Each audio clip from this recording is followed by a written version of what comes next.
चालू। नमस्कार दोस्तों, आज का हमारा वीडियो है गेहूं पर। गेहूं पर पहली सिंचाई, पहली खाद के बाद अब हमें क्या करना चाहिए, कौन सी खाद देनी चाहिए। जैसा कि किसान भाइयों आप देख सकते हैं, साइड गेहूं की फसल लगी हुई है। आप देख सकते हैं इसमें हमारी पहली खाद, पहली सिंचाई हो चुकी है और आप देखेंगे कि गेहूं की फसल स्वस्थ भी है और कलर भी सही है, कहीं पीलापन भी आपको नहीं दिख रहा है। लेकिन आप किसान भाइयों देखेंगे कि जैसे कि इस साइड हमारी फसल पर पीलापन आ रहा है, फसल पर पीलापन आपको दिख रहा है। इस पर आप देखेंगे कि पीलापन कहीं कहीं बीच में पूरी फसल में पीलापन दिख रहा है। तो हमें इस पीलापन को दूर करने के लिए क्या करना चाहिए, कौन सी खाद डालनी चाहिए। तो किसान भाइयों इसका जो मेथड है, जैसे कि हम कम पैसे में सही समय पर सही खाद का प्रयोग करें, जिससे कि ये हमारी लागत भी कम होगी और हमें बेनिफिट अधिक होगा।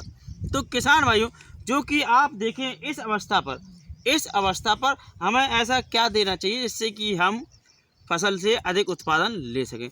तो इसके लिए किसान भाइयों या तो आप यूरिया के साथ जिंक सल्फेट 33% मिलाकर छिड़काव कर दें, तो आपकी जो फसल है वो सही आ जाएगी, पीलापन दूर हो जाएगा, क्योंकि जिंक सल्फेट में जिंक भी मिल जाएगी और सल्फर भी मिल जाएगा। लेकिन किसान भाइयों यह प्रक्रिया तो हम सदियों से देते आ रहे हैं, अब हमें कुछ हटके करना होगा। जैसे कि किसान भाइयों हम यूरिया तो देते ही हैं, यूरिया के साथ हमने जिंक सल्फेट दे दी। अब किसान भाइयों आपको बता दें, कम लागत पर, कम पैसे पर हम एक अच्छी खाद, एक अच्छी डोज दे सकते हैं।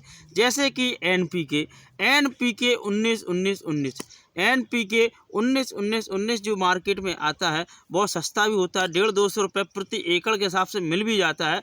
इसके साथ किसान भाइयों आप जिंक सल्फेट 33% वाला 500 ग्राम प्रति एकड़ के हिसाब से आप ले लें। लिक्विड घोल बनाकर NPK के साथ मिलाकर आप उसका स्प्रे कर दें, तो मात्र आपका खर्चा आएगा 250 रुपये, दोनों चीज़ों का मिलाकर, NPK और जिंक सल्फेट दोनों का मिलाकर आप कर देंगे। तो इसमें आपको क्या क्या मिलेगा किसान भाइयों, आप देखेंगे कि आपको एक तो इसमें मिल जाएगा नाइट्रोजन, जो हम NPK मिला रहे हैं 19%, उसी में आपको मिल जाएगा फास्फोरस, उसी मिल जाएगा पोटास, और जो हम इसमें जिंक सल्फेट दे रहे हैं तो जिंक भी मिल जाएगा और सल्फर भी मिल जाएगा। अब आप सोचिए कि जैसे हम 1 एकड़ में एक बोरी खाद जो हम डालते, एक बोरी खाद हम जो डालते वो 250 रुपये की आपकी बोरी मिलती है, आपको बोरी का पैकेट मिलता है 250 से 300 रुपये तक मार्केट में आपको मिल पाता। उसी में आप इस जिंक सल्फेट को भी मिला दें तो आपका 350-400 रुपये पहुंच जाता है। वही चीज़ आपको 200-250 रुपये में ही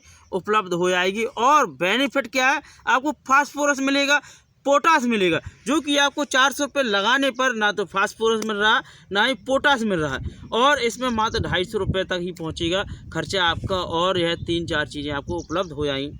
अब इसके बेनिफिट क्या होंगे किसान भाई, इसके बेनिफिट क्या होंगे। और एक चीज़ और, इसे देने का समय क्या है, देने का ऐसे समय यही है किसान भाइयों, आप देख सकते हैं कि जो कि हमने पहले कुछ नहीं दिया, सिर्फ DAP देकर ही बुआई कर दी है। तो DAP के बाद जब हमने पहला पानी लगाया, पहली खाद दे दी, अब हमारी फसल दूसरे पानी पर आ चुकी है।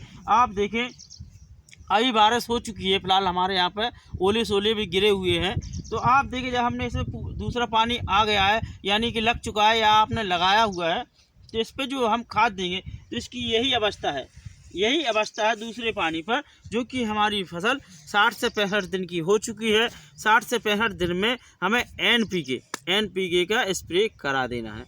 NPK 19-19 का मतलब ये है कि 19% नाइट्रोजन मिलता है, 19% फास्फोरस मिलता है, 19% पोटास मिलता है। किसान भाइयों वीडियो लंबा ज़रूर हो रहा है, लेकिन अगर आप इसे पूरा देखते हैं तो ज़रूर ही आपको एक अच्छी जानकारी प्राप्त होगी, जिससे आप कम खर्चे पर अधिक लाभ ले सकते हैं। तो किसान भाइयों हम यूरिया का प्रयोग कर देते हैं तो यूरिया में सिर्फ नाइट्रोजन ही मिल पाता है और चीज़ें नहीं मिल पाती हैं। जो हमारा NPK 19-19 का प्रयोग किया है, इसमें हमने 19-19 डाल लेंगे तो उसमें हमें फास्फोरस मिलेगा, पोटास मिलेगा। इनके कार्य क्या होंगे? तो जो हमारा फास्फोरस होगा हमारी जड़ों को मजबूत करेगा किसान भाइयों, इसकी कोशिकीय विभाजन करेगा, शाखाओं को फैलाएगा, फुटाव करेगा किसान भाइयों। जो हमारा पोटास होगा रोग रोधक प्रति क्षमता बढ़ाएगा, इसमें मौसमी परिवर्तन से लड़ने की क्षमता को बढ़ाएगा किसान भाइयों इसमें हमारी फसल में।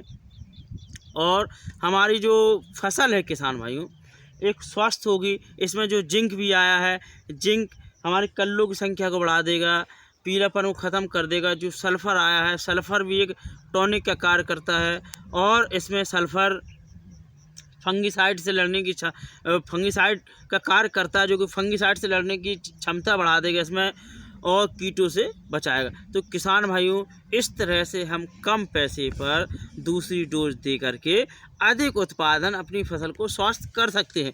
अगर आपको हमारा यह वीडियो अच्छा लगे तो प्लीज़ हमारे इस वीडियो को लाइक करें, शेयर करें, कमेंट करें। नमस्कार किसान भाइयों।